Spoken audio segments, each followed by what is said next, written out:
Hi. You got 5 minutes for an interview? Can I, let me tell you what I'm doing, then I want to ask you, because I'm live streaming and recording, just so you know. But I just have random chats with people walking by to see if they believe in anything supernatural. Magic, gods, ghosts, that type of stuff. Karma.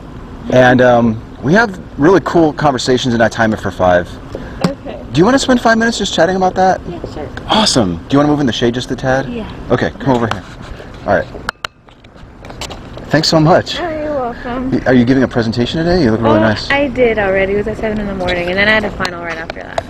Ooh. I know. How did you concentrate on the presentation when you know you have a final afterwards? Well, I did all the work for the presentation, so it wasn't that hard. Was it one of those group ones or an individual? Yeah, it was a group presentation. Is that good or bad? Well, it's bad for me, but I guess it's good for the grade. True. Yeah. Okay. Well, I have a final tomorrow too. Are you done for the week? Mm-hmm. All right, I'm done. Very nice. Very nice. Well, cool. My name is Anthony. What's your first name? I'm Hannah. Hannah. Can I get the spelling of it? Hannah. It's really very nice to meet you. Thank you. So yes, what I do is just have random chats with people, like, what do you believe and why? And I just ask questions. It's going to be completely friendly and non-confrontational so that I can understand it. And in the process, maybe help you understand it better too. Like, when the conversation's done, we usually have a better understanding of what it is you actually believe. Do you want to do a 5-er? Yeah. Can we do that? All right, thank you. So tell me, Hannah, what supernatural thing do you believe in really strongly? What's the thing that you believe in the most? I do believe in God. Okay. That's one thing. Also, another thing that sometimes conflicts with things is I do believe in karma as well. You believe in karma and God. That's why it's kind of have a confliction within me sometimes, because sometimes when something happens to someone when it really shouldn't, like in my head it's like, why would God do something like this? And then it's like, well, wait, like what did they do on their end? Like, you know? So that's where I kind of get stuck. But yeah, I believe in those two things. Interesting. Do you get stuck deciding whether it was karma or God that did it? Multiple times. Really? That's cool. I mean, not cool that you get confused on it, but I think it's really interesting. Yeah. Okay. They're interrelated, or not? Are they completely separate things? I think so. Okay. Of the two, just because we have 5 minutes, which of the two do you feel the most comfortable unpacking a little bit with me to understand? God. The God belief. Okay. Can I ask why you selected that over the karma? Well, I guess it's just how I was like brought up, I guess, because I'm Catholic and that's how my family was, like, you know, going to church. And as I started getting older, they stopped, but I was the one out of my family that keep going to church. So. Wow. So not only were you raised with the Catholic belief, even after your family discarded it, you stuck with it. I was young. It was one of those choices. It was like they stopped going when I was, I think, like in 5th grade. Yeah. And I kept going. And it wasn't until I got to college that I really like stopped going to church, but I didn't stop believing. What motivated you to keep up with the belief? I guess however, no one else really they believed in God, but they weren't like strong in their faith. And I had my grandma, she's actually really religious, so it was like me and her, basically. Did you decide to stick with the belief because you felt it was true, or did you, Yes. or did you decide to stick with it because you felt you had an obligation to do so? Actually, there was a slight obligation in that sense, because that's how I was raised. Okay. I appreciate your honesty. Yeah, no problem. In fact, these discussions go great when the person is very blunt and very honest. So I encourage you to just keep that up. Okay. Let's look at a pie chart of your decision to stick with the Catholic God existing, the belief that the Catholic God exists. How much of it was obligation and how much of it was because you felt it was true? I want to say 35% of it was obligation. Okay. Just because, well, as a Catholic, we have to go to like CCD, and that's like catechism school. Like when you're young, you have to get like your sacraments, like confirmation, and that really like kept you going to church. and then after your confirmation when you're young, you have to do after your communion, then you have to do your confirmation, and I feel like that kept people going. Yeah, I was raised Catholic too, and I distinctly remember, it was a long time ago, but I went through the confirmation process. Yeah. Me too. I actually didn't get my confirmation though. And I think what kind of like set me off, I got sick actually during getting my confirmation, and I think you have to go, if I'm correct, for 2 years to catechism school. And then on my second year, like the year I was supposed to get confirmed, I think I got sick. I was anemic, and so I had to stop going to catechism. And then they called, I think, my mom, and they told me like she can't make her confirmation and she doesn't come anymore. And then my mom's like, well, she's sick. And then they were like, okay, like that's fine. And then when the time came around for all of my class to get confirmed, they came around calling my mom, and they asked her, do you still want her to make her confirmation? And my mom's like, well, wait a minute, like I thought you said she couldn't. And so I guess that's what kept my mom from going to church anymore. Okay. I'm sorry they had that issue. Yeah, it's okay. I want to get back to the obligation and the truth of the belief. With this being said, how sure are you that the God exists? 0 to 100. 0 to 100, I'm like 90% sure. Okay. So if there was a scale where 100% is all confidence, and then no doubt, and then 0% would be no confidence, all doubt. Would you still be at 90, you think?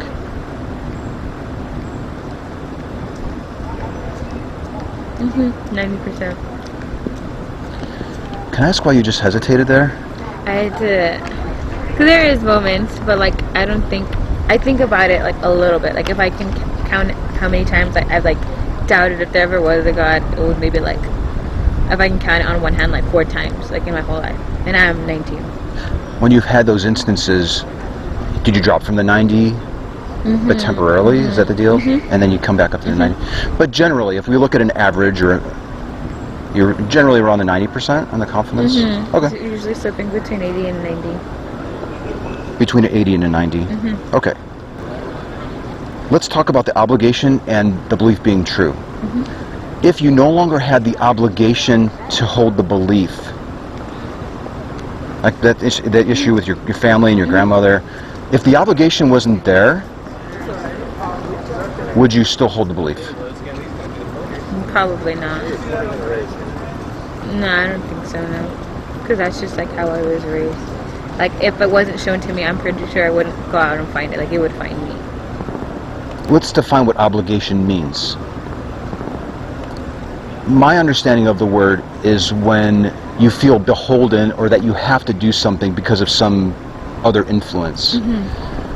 Are you using that word in that way, or are you using it as you being raised in a belief? Oh no, as your definition. Okay. So if I understand correctly,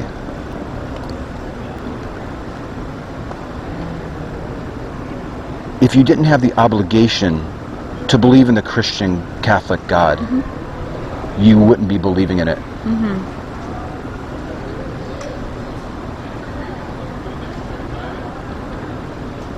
If that makes sense, I'm sorry. Why would you hold a belief? Why would you feel obligated to hold a belief that you don't think is true? Why? I guess since it's like the only like form of like a higher power that I was introduced to. So like in my mind when I was little, that was the only thing. And so now it's like, I'm not saying I'm introduced to other things, but now it's like this is what I believe in because it's what I know. But now that I know other things, like I'm still choosing to believe in it. I guess when it comes down to it, like, are you believing in the Christian Catholic God because you think it really exists? Yes. Oh, you do? Are you believing in the Christian Catholic God because you feel you have an obligation to believe in it? Oh, no, it's because I believe it exists. Okay. I'm glad we clarified that. All right. How are you on time? Do we have like 2 more minutes? I'm fine. Okay. Thank you. You're welcome. You mentioned that you're 65% certain that the belief is... 65% of the reason why you believe in the God is because you think it's true. Yes. Can we set aside you being raised that way Mm-hmm. and focus on why you think it's true? Or is why you think it's true because you were raised that way? I don't know. I really want to understand why you think it's true.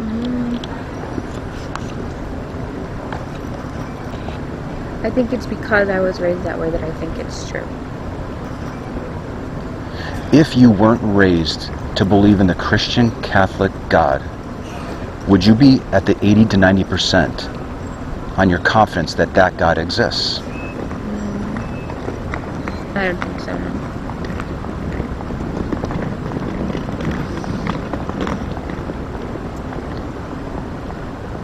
If you were raised to believe that Vishnu was a God, would you be 80 to 90% sure that God exists? I'm pretty sure. Mm-hmm. If you were raised to believe that Allah was the one true God, would you be 80 to 90% sure that God exists?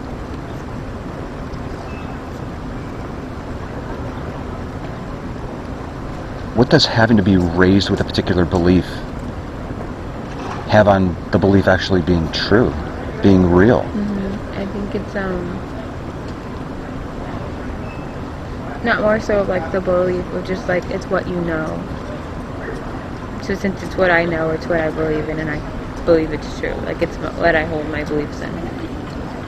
Does just believing in something because you were taught it make it true?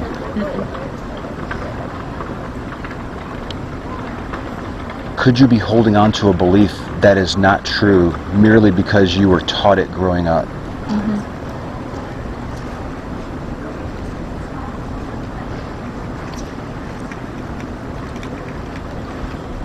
When we reflect on this discovery, do you think 80 to 90% certainty that the God exists is the most accurate spot to be? Probably not. Like thinking about it now, probably not.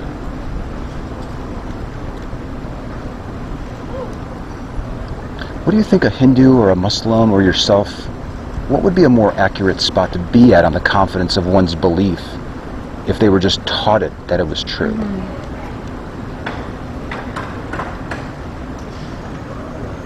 Probably like around half. Thank you so very much for your time. Thank you. I really enjoyed it. Can I give you a card? And it has my email on it. And I'm going to be out here again tomorrow and Friday. And I would love to chat with you again, like after you have some time to think about what we just talked about. And if you want to change your mind or your answers, you want to just talk again, there's no obligation. But if you want to, I'd love to chat with you some more. Okay. Okay. Thank you so much, Anthony. Okay, Hannah. Yeah, it's my pleasure. Good luck on your interview. Thank you. Bye-bye.